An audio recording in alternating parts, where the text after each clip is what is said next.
The United States will remember this day in which it was singled out for attack in the General Assembly for the very act of exercising our right as a sovereign nation.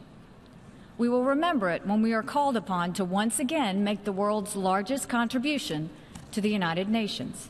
And we will remember it when so many countries come calling on us, as they so often do, to pay even more and to use our influence for their benefit. And within about an hour of those remarks, the UN did, as expected, vote to condemn our positioning Jerusalem, the capital of Israel. It was overwhelmingly so. So now what do? We threatened that we would maybe withhold aid or rethink how much aid we give to the United Nations. Of course, we disproportionately give quite a bit. To former Assistant Secretary of Defense Larry Korb. Secretary, what do?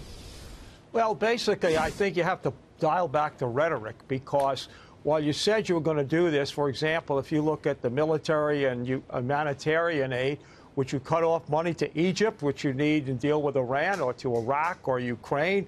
We're just beginning to send more weapons to Ukraine because of, what Russia is doing there. And then in the humanitarian aid, which goes only like $45 billion, it goes primarily to third world countries. If those countries begin to have problems, the ISIS could take advantage, just like we had, the 4 Americans recently killed in Niger.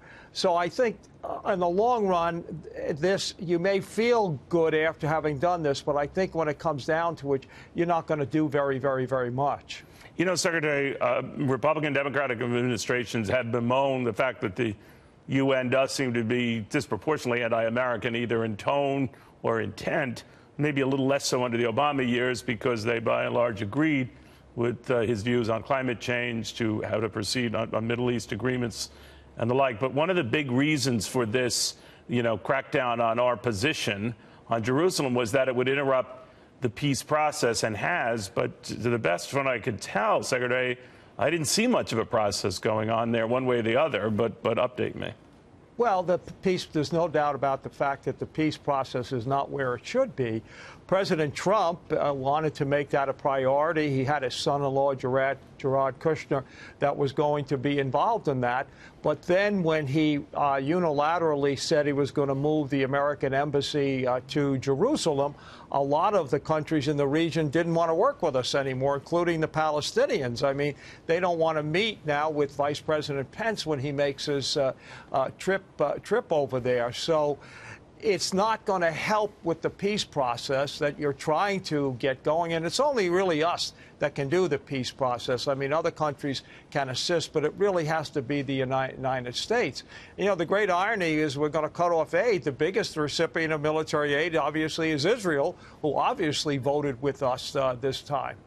Where do you see this going? And, the president has followed up on these attacks about who contributes, for example, in NATO funding, whatever the requirements are, 2 or 3% of your GDP into that. And a lot of countries did pony up. What do you think happens here?